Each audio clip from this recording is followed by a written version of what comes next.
آج بہت خوشی ہے کہ جے ڈبلیو گروپ اور ایم جی گروپ کا جوائنٹ وینچر پاکستان میں $100 ملین کی انویسٹمنٹ کے ساتھ یہاں پہ ایم جی جو ایک بڑا انٹرنیشنل برانڈ ہے اس کے گاڑیاں یہاں پہ اب ایک معیاری گاڑیاں یہاں پہ بننا شروع ہوئیں گی اور اس کے پلانٹ کی مینوفیکچرنگ پلانٹ کی آج ہم گراؤنڈ بریکنگ سیریمنی یہاں کر رہے ہیں. اور آج ہمارا جو پورا معیشت کا پس منظر ہے وہ بہت مختلف ہے جو باقی سب کچھ دنیا میں بھی ہو رہا ہے اور جو 2018 میں پاکستان تحریک انصاف کی حکومت کو ورثے میں نازک صورتحال ملی تھی. میں صرف بنیادی حقائق لوگوں کی یاد دہانی کے لیے، حاضرین کی یاد دہانی کے لیے اور مستقبل کا راستہ بتانے کے لیے آپ کے سامنے رکھوں گا کہ جب ہم نے حکومت سنبھالی تو امپورٹس کا ایک سیلاب تھا پاکستان میں. 35% امپورٹس میں اضافہ ہو چکا تھا. $44 ارب سے $60 ارب پہ آپ کی امپورٹس چلی گئی تھیں تیل کی قیمت کم ہونے کے باوجود، اور ایکسپورٹس میں کمی آئی تھی. 5 سال میں $1.5 ارب کی کمی واقع ہوئی تھی. 2008 سے 2018 میں پاکستان ایک ڈی انڈسٹریلائزیشن کے فیز سے گزرا جہاں پہ آپ کی مینوفیکچرنگ بیس کو شرنک کیا گیا، ٹیکسز کا انبار لگایا گیا انڈسٹریز اور صنعت کے اوپر، اسینشل را مٹیریلز اور انپٹس کے اوپر بھی custom duties, additional custom duties, with holding taxes, regulatory duties لگا کے معیشت کا گلا گھونٹ دیا گیا اور صنعت کا گلا گھونٹ دیا گیا تھا. اس کا نتیجہ یہ نکلا کہ جون 2018 میں آپ کا کرنٹ اکاؤنٹ ڈیفیسٹ جو تھا وہ $20 ارب کے قریب جا پہنچا تھا، جو پاکستان کی تاریخ کی بلند ترین سطح پہ تھا. اور ہمارے ملک کا جو اینول ڈیٹ سروسنگ ہے وہ 5 سال میں $5 ارب سالانہ کی ریکوائرمنٹ سے بڑھ کے $10 ارب سالانہ کی ریکوائرمنٹ پہ پاکستان تحریک انصاف کے میز پہ رکھا گیا تھا. یہ صورتحال ایک ہنگامی صورتحال تھی. انٹرنیشنل جو ریٹنگ ایجنسیز تھیں انہوں نے پاکستان تحریک انصاف کے حکومت میں آنے سے پہلے پاکستان کی معیشت کو بھی ڈاؤن گریڈ کر دیا تھا بدقسمتی سے. اس صورتحال سے نمٹنے کے لیے کچھ اہم فیصلے کرنے پڑے. سب سے پہلا فیصلہ یہ کرنا پڑا کہ یہ جو فورن ایکسچینج ریزروز میں گراوٹ آ رہی تھی کہ ہمارے آخری 17 سال میں پچھلی حکومت کے آخری 17 مہینوں میں پچھلی حکومت کے پاکستان کے فورن ایکسچینج ریزروز آدھے رہ گئے. $20 ارب $19 ارب سے کم ہو کے $7-8 ارب، اور اس میں بھی زیادہ تر وہ فارورڈ لائبلٹیز اور دوسری چیزوں پہ منحصر تھے. سب سے پہلے مارکیٹ ایکسچینج ریٹ کا قیام کیا گیا. ایک مشکل فیصلہ تھا، بڑی تنقید ہوئی پاکستان تحریک انصاف کی حکومت پہ کہ 250 پہ چلا جائے گا. IMF سے سودا ہو گیا ان کا $300 پہ $300 چلا جائے گا. لیکن یہ کرنا ضروری تھا اور اس سے ہمیں ایک سہارا ملا ہمارے فورن ایکسچینج ریزروز کو. 200 پہ نہیں گیا، 250 پہ نہیں گیا، 155 160 پہ روپیہ سٹیبل ہوا. اور پھر آپ کے فورن ایکسچینج ریزروز میں گراوٹ کی بجائے اٹھاؤ آنا شروع ہوا. اور آج الحمدللہ آپ کے فورن ایکسچینج ریزروز جہاں پاکستان تحریک انصاف نے حکومت سنبھالی تھی اس سے کوئی 15-20% زیادہ پہ کھڑے ہیں. اور وہ جو شارٹ ٹرم لائبلٹیز تھی ان کی بھی ایک ریکارڈ کلیئرنس ہوئی ہے اسٹیٹ بینک کی طرف سے. کرنٹ اکاؤنٹ کو میں کمی آئی. $20 ارب سے ہم 2 سال میں اس کو $3 ارب پہ لے کے آئے اور اب الحمدللہ یہ پہلے جو کوارٹر ہمارا گزرا ہے اس سال کا اس میں یہ سرپلس میں ہے. اور اتنا بڑا سرپلس 17 سال کے بعد پاکستان میں آیا. ہم نے اپنے خرچوں پر کنٹرول کیا وفاقی حکومت نے، جس کے نتیجے میں آج ہم الحمدللہ پرائمری سرپلس میں ہیں. اگر ماضی کی حکومتوں کا لیا ہوا جو قرضہ ہے اس کا سود نکال دیں تو آج وفاقی حکومت جو ہے وہ اپنی آمدن سے اپنی اخراجات سے زیادہ آمدن کر رہی ہے. ہمیں اسی طرح اکانومی کا اپ گریڈ ملا 2019 میں. وہی اکانومی جس کو ڈاؤن گریڈ کر دیا تھا ہم سے پہلے اس کو بین الاقوامی اداروں نے الحمدللہ اپ گریڈ کیا. فیٹف کا بھی ایک تحفہ ہمیں ملا تھا پچھلی حکومت سے. الحمدللہ آج پوری دنیا تسلیم کر رہی ہے کہ اس میں ہم نے کتنی تیزی سے پروگرس کیا. ہم نے بہت سارے اقدامات بھی اٹھائے اپنی صنعت کا پہیہ دوبارہ چلانے کے لیے.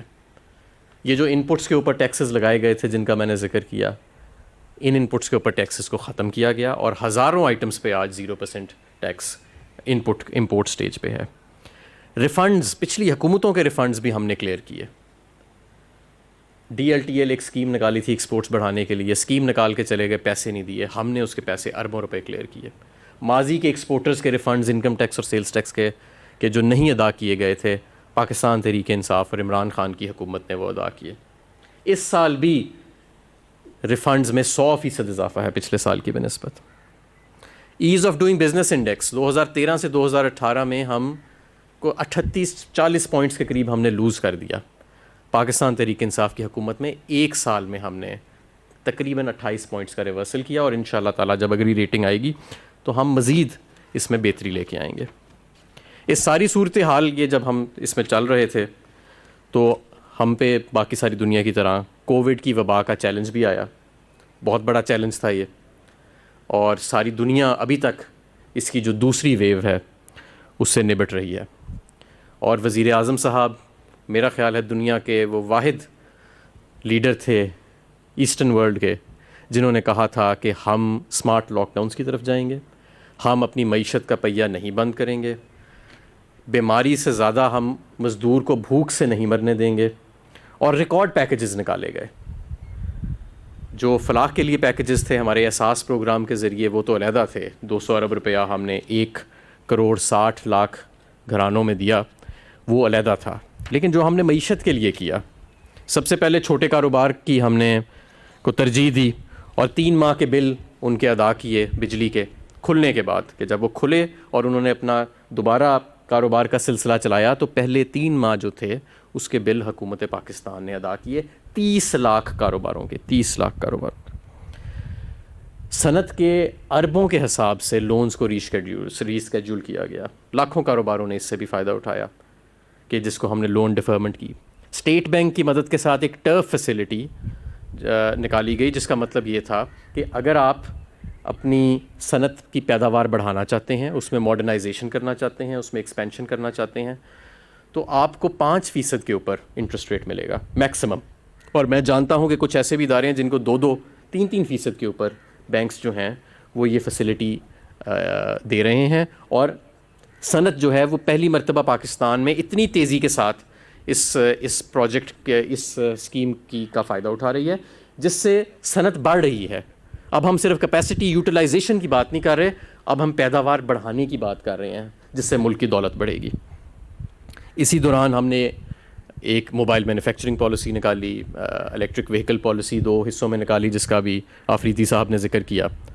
اسی دوران ہم نے انڈسٹریل ریلیف پیکج دیا کہ پچھلے اگر آپ 2013 سے آنورڈز دیکھیں تو ہمارا کوئی 180 ارب کے قریب کیپیسٹی پیمنٹس ہوتی تھیں بجلی کے سیکٹر میں. 180 یعنی کہ یہ وہ کرایہ ہے جو ہم نے بجلی گھروں کو دینا ہے, ہم بجلی لیں یا نہ لیں.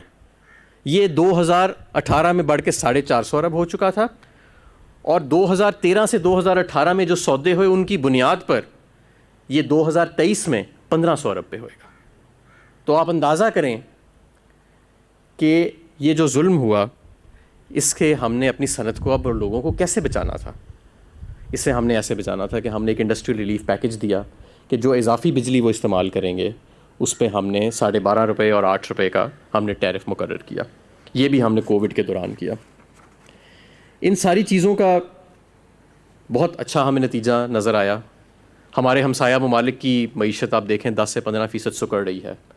آپ ایڈوانسڈ اکانومیز کو دیکھیں, برطانیہ, امریکہ, ان کی معیشت بڑی زیادہ حجم سے سکڑ رہی ہے, لیکن پاکستان الحمدللہ اس وبا کے باوجود اس سال مثبت گروتھ جو ہے وہ معیشت کے اندر پوسٹ کرے گا. اور ہمارا جو پہیہ ہے جو اس گروتھ کا جو چلایا جا رہا ہے وہ صنعت چلا رہی ہے. کیسے؟ ہمارا ایک انڈیکس ہوتا ہے جسے ہم لارج اسکیل مینوفیکچرنگ کہتے ہیں. یہ کیا ہوتا ہے؟ اس کے اندر درجنوں انڈسٹریز آتی ہیں اور ہم ان کی پیداوار کو کیلکولیٹ کرتے ہیں, جس کے اندر سیمنٹ آتا ہے, فرٹیلائزر آتا ہے, ٹیکسٹائل آتا ہے, نہیں آتا, ٹیکسٹائل علیحدہ ہے, اس پہ میں علیحدہ بات کروں گا, فارماسوٹیکل آتا ہے, اور بہت سارے اور درجنوں انڈسٹریز اس کے اندر آتے ہیں. وہ اس سال کووڈ کی وبا کے باوجود تقریباً 6.7% پچھلے سال سے زیادہ, کووڈ آنے سے پہلے سے زیادہ گرو کر رہا ہے ان سارے اقدامات کے نتیجے میں. ہمارا جو اسٹاک مارکیٹ آپ دیکھیں تو اس وقت دنیا کی بہترین پرفارمنگ اسٹاک مارکیٹس میں پاکستان کا شمار ہو رہا ہے.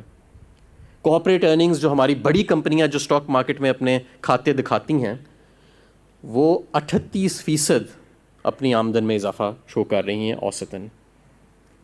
اور ہمارا ٹیکسٹائل سیکٹر, ابھی وزیر اعظم صاحب فیصل آباد تشریف لے کے گئے تھے چند ہفتے پہلے، تو وہاں پہ صنعت کاروں نے کہا کہ وہی شہر جہاں پہ لاکھوں مزدور بے روزگار ہو چکے تھے پچھلے دور میں، جہاں کوئی 100 سے 200 کے درمیان اسپننگ ملز بند ہو چکی تھیں، آج الحمدللہ تقریباً تمام ادارے بحال ہو کے چل رہے ہیں اور مزدور نہیں مل رہے فیصل آباد میں ٹیکسٹائل کے لیے۔ اسی طرح جب ہم سیالکوٹ میں گئے، وہاں پہ ہمیں دوسرے صنعت کار ملے تو انہوں نے بھی یہی کہا کہ ہمیں مزدور تلاش کرنے میں اب مشکل ہو رہی ہے۔ اور یہ صنعت کا جو پہیہ چلا ہے آگے تیزی سے چلا ہے، اس کا بہت بڑا کردار ہے پاکستان کے الحمدللہ اکنامک ریوائول کے اندر۔ کنسٹرکشن انڈسٹری، ہمارا کنسٹرکشن پیکج بھی آیا جس کی کل وزیر اعظم نے توسیع کی ہے، اس کا بہت بڑا ہاتھ ہے اس معیشت کے پہیے کو اور صنعت کے پہیے کو آگے چلانے کے اندر۔ میں یہاں پہ اب ذکر کرنا چاہوں گا پاکستان کے آٹو سیکٹر کا، جس کے اندر ایک بہت ویلیوبل اور ایک اچھی ایڈیشن ایم جی اور جے ڈبلیو کی شکل میں ہم دیکھ رہے ہیں۔ پاکستان کا آٹو موبائل سیلز اس سال پچھلے سال کی بنسبت 25% زیادہ ہیں، اور اس کے علاوہ موٹر سائیکلز کی اور ٹریکٹرز کی سیل بھی پچھلے سال سے کہیں زیادہ ہے، اور مانگ اس سے بھی زیادہ ہے۔ پیداوار پوری نہیں ہو رہی جتنی مانگ ہے۔ اس کی وجہ یہ ہے کہ یہ لوگ کیپیسٹیز اپنی بڑھا رہے ہیں، مزید پارٹس آرڈر کر رہے ہیں جو ایگزسٹنگ پلیئرز ہیں، اس لیے اس میں ضرورت تھی کہ مزید پلیئرز اس میں شامل ہوئیں اور یہ خلا پوری کریں اور ایک کمپٹیشن کا ماحول آئے۔ مجھے یہ جان کے بڑی خوشی ہوتی ہے کہ جس طرح یہ ایم جی کی گاڑیاں ہیں اور ان کے اندر 6 ایئر بیگز پہلی مرتبہ پاکستان میں انٹروڈیوس کرائے جا رہے ہیں۔ میں چاہوں گا کہ باقی جو ہمارے آٹو میکرز ہیں وہ بھی اب 2 ایئر بیگ سے آگے 6 ایئر بیگز کی طرف آئیں۔ اسی طرح جو فیسلٹیز ہمارے مزید اور پلیئرز بھی آ رہے ہیں اس اگلے سال کے اندر، کچھ آئے بھی ہیں، اس سے پہلے بھی آپ جانتے ہیں کہ کچھ نئی گاڑیاں بنانے والے آئے ہیں اور مزید بھی آ رہے ہیں۔ کل بھی ایک لوکل برانڈ ہے جس کی میں افتتاح کرنے لاہور جا رہا ہوں۔ تو یہ ایک خلا تھی جس کو پر کرنے کی ضرورت تھی، اور ایک کمپٹیشن کا ماحول ہے جس کی اشد ضرورت تھی پاکستان کو، اور پاکستان میں آٹو موبائلز کی پیداوار بڑھانے کی اور لوکلائزیشن کی ایک ضرورت تھی، جس میں مجھے انشاءاللہ تعالیٰ پوری امید ہے کہ جے ڈبلیو اور ایم جی گروپ جو ہے وہ ایک کلیجی کردار ادا کرے گا۔ میں اس کے ساتھ ہی آپ سب کا بہت شکر گزار ہوں، اور ابھی بہت کام باقی ہے، اور ہم اس معیشت کے پہیے کو اور صنعت کے پہیے کو انشاءاللہ آگے آنے والے سالوں میں مزید آگے لے کے جائیں گے اور پاکستان کو دنیا کا ایک صنعتی ہب بنائیں گے۔ بہت شکریہ۔